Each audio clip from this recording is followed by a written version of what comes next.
हम 5 बहनें और हमारा भाई इकलौता था।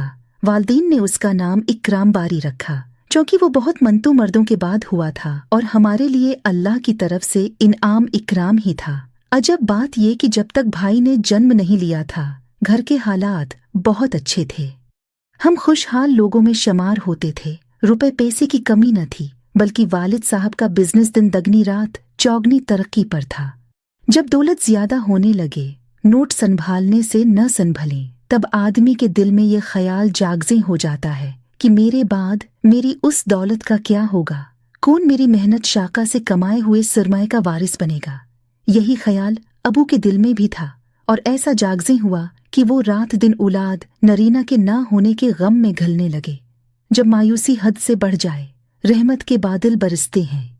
वालिद साहब की मायूसी पर अल्लाह ताली को रहम आ गया और उन्होंने मेरे वालिदीन को औलाद नरीना की खुशी से नवाज दिया। अब हमारे घर की खुशियां मुकम्मल हो गईं और इकराम बारी की परवरिश बहुत नाज वनगम से होने लगी। जब इकराम ने 8वें का इम्तिहान पास किया, वालिद साहब बीमार पड़ गए। वो अब कारोबार को ज्यादा वक्त न दे सकते थे, जबकि कारोबार के लिए किसी नहायत मुखल्लस और ध्यानदार माविन की अशद जरूरत थी। सहसे में अबू की नज़र अपने करीबी पड़ोसी उर्शिद पर पड़ी, जो गरीब जरूर था लेकिन दियानतदार और कई खूबियों का मालिक था, जो कि एक खानदानी आदमी में होती हैं। वालिद की बीमारी का चचा अरशद ने सुना तो अयादत को घर आए।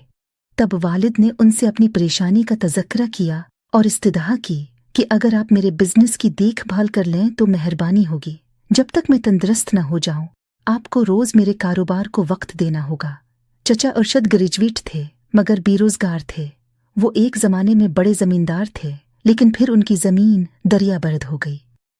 उनकी तमाम जरखेज जमीन दरिया के किनारे किनारे थी, जो कभी सूना अगलती थी, और उनके खेत खलियान 12 महीने लहलहाते थे। रफ्ता रफ्ता दरिया ने रख बदलना शुरू किया। एक वक्त वो दिन भी आ गया कि सारी अराजी पानी ने निगल ली और 1 इंच जमीन बाकी न रह गई। चचा कल्लाश हो गए, क्योंकि उनकी खुशहाली तो अपनी ज़राई अराजी से ही वाबस्ता थी। चचा जद्दी पुश्ती जमींदार थे और उसके सवा कोई और काम न देखा था।